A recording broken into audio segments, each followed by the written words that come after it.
We're in the farm home of Green Gables, now a national shrine, which yearly attracts visitors from throughout the world. In fact, we are in the old-fashioned kitchen, where Marilla and Matthew Cutbirth were located along with Anne.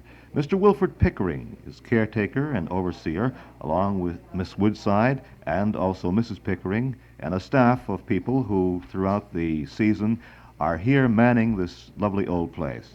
This is a charming spot which has been presented in an atmosphere created by Mrs. Montgomery in her books. Mr. Pickering, first of all, I think that I should bring this to the foreground. As we sit here in the kitchen, that we may have some extraneous noises today, it's simply because a great many people are passing in and out of the area. And we won't bother with that because in the background people are having tea, and right now we're just going to have a conversation. I want to know, as a matter of beginning, were Anne Shirley, Marilla, and Matthew Cuthbert real people, or were they fictionalized characters? They were real people, we think. They were real people. Were the stories completely true then? To a certain extent, and a certain amount of fiction. In other words, I would say then, from what you have just told us, that Lucy Maud Montgomery based her stories upon certain characters who had association with this house, and she wove her stories around these people, but necessarily the incidents were not all exactly true to life.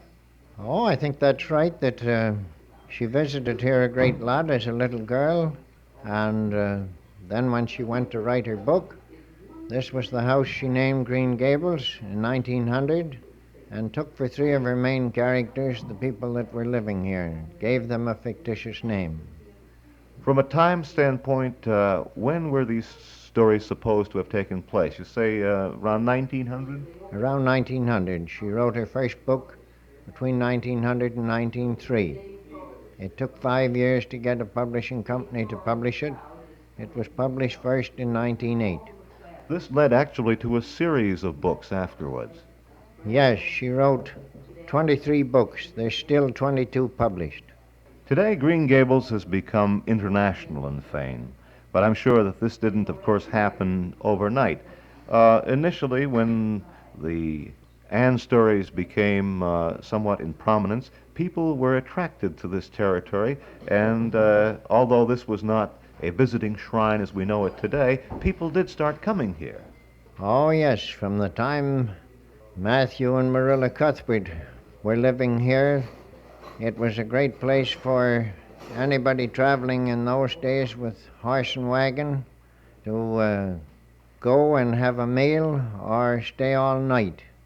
We've heard the remark several times, "Oh, I've stayed here all night. I've been here for several days." And they ran somewhat of a tourist home. That's right. Mrs. Montgomery, who wrote these stories and who brought fame to this territory, and incidentally, I must mention this, even without the Anne stories, the territory is so adapted that it couldn't help but attract tourists. The seaside here is something tremendous, the beaches, the sands, and of course what has been done today naturally attracts people, but without even the Anne house, this is really natural from the standpoint of bringing people in, is it not? Oh, yes, it's on account of her books that so many people visit this house, the national park now, and the golf course, and our beaches is a great drawing card for people to come to Prince Edward Island. Was this the land of Mrs. Montgomery's birth? No, she was born at New London Corner, about 8 miles from this spot. Well, it was Prince Edward Island, though. Oh, yes, yes. When she was a year and a half old, her mother died, and she was brought to Cavendish to live with her grandparents. And that was over near the store where the old schoolhouse is today. That house went down in the early 20s. The school was on this side of the road. When the government bought it in 1937, they pulled the school up across the road where the old McNeil house used to be. I understand that Mrs. Montgomery, for the better part of her life, did not live on the island. She was in Ontario. However, when she died, I believe that one of the final requests was that she be buried on the island, and that funeral services were conducted right from this very house. Funeral service was held from this house, sir, yes. She died in Toronto, but her remains come back here, and she's buried in the cemetery over on the side of the hill. There is also a shrine, a monument that has been erected by the government right out here, right next to the house. Yes, in 1948. Now, the house and the restoration which has taken place, of course, this house is how old would you say, Mr. Pickering? They tell us between 120 and 30 years old.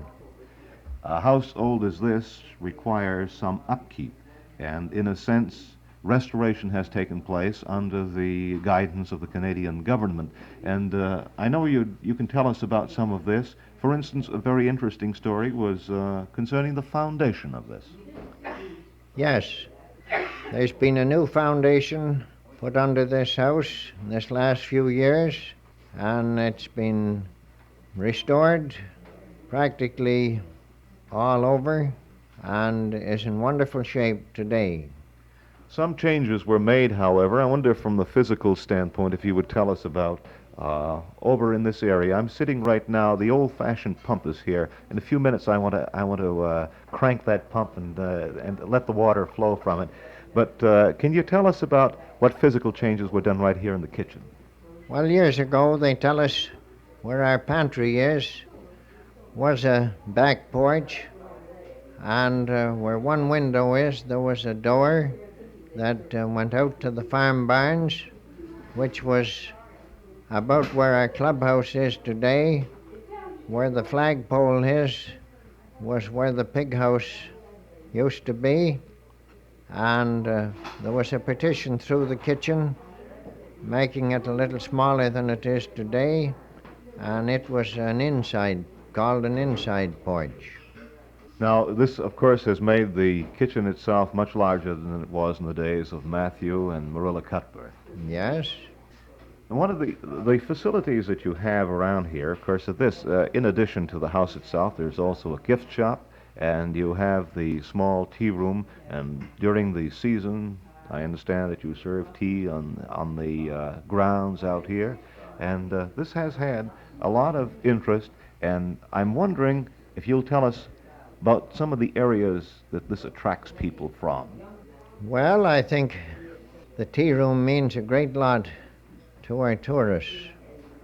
We have several through each day that enjoy sitting down having a cup of tea or a piece of pie in the Anne of Green Gables House. When the weather is fit, we serve a great lot out on the lawn. Now, this is attracting people, we said, worldwide. I noticed in some of the journals that you have here that as far away as Japan, people have been coming to Green Gables. As we go over the register each night, we find visitors here from most every place you could mention. This is quite interesting. You mentioned about the tea. Not only in England itself are they famous for making their tea, but Canadians are too. And I find that this tea break is one of the popular pastimes that you have in Canada. Yes, we find a great many people enjoy a cup of tea or a cup of coffee. And you have it right here. Yes. One of the things, too, about the areas around the house, references made in the Anne of Green Gables book, such as the Haunted Woods, Lake of Shining Waters. These are all kept as they were, and they are under government protection, are they not? Oh, yes. Our path through the Haunted Wood that those two girls made years ago is still tramped down by the golfers going to number 10. A lot like to go back Lover's Lane, especially in the evenings. And the Babbling Brook is only a few yards from the Green Gables house. The Wishing Well and different things like that are still on the grounds. These are all names which have cast a romantic atmosphere over this territory. Are these books still selling today, Mr. Pickering? Yes, we find our books sell more and more every year. We have more visitors visiting Green Gables, and from the first years we were here, it grew from 12,000 to 40 visitors sign or register in the run of a summer. From the international flavor which we meet in looking over the journals involved, I would almost say that these books have been translated into different languages. Yes, several. There has been a tremendous tourist build-up trade that we have spoken about, yet in a sense, there's one thing about it. It does not have that over-commercialization that you might find in some areas. It's still, there's this charm and there's almost a subtlety involved in the area. And you just naturally flow into it without even thinking about, well, this is a money-making proposition. It is in a sense, but yet it isn't. I think it's on account of her books that so many people visit Green Gables House. The majority of the people, some of the family, have read the book, and when they come to Prince Edward Island, they like to come to the real Green Gables House and pick up another book.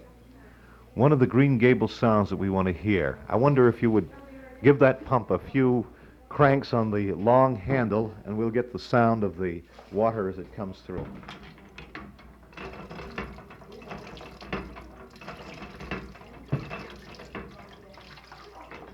And there you have the sound of the old hand pump as it might have sounded in the days back when Marilla and Matthew Cutbirth were living here at the house. The staffing of Green Gables, I know that you and your wife and Miss Woodside are here, but it takes considerably more than just you three people to carry on the activity which goes on for a season of how many months? We're here 5 months this summer. We will have 7 of a staff altogether. 7 in all. It is not difficult to get here, is it? No. Let's assume that someone is getting off of the Abergwait and has just landed at Borden. Well, our road is fairly well marked. We hear very little complaints from our tourists about trying to find the way here. They apparently all get here without any trouble. It's a well-known spot, and as a result, anyone, I suppose, on Prince Edward Island would be able to direct any stranger to the territory wishing to come up and pay a pilgrimage to this beautiful land of Avonlea. And, you know, I think that Mrs. Montgomery in her writings really did great justice to the territory as a whole. It is difficult, I would say, in words to be able to describe the territory. You have to really come to really appreciate it.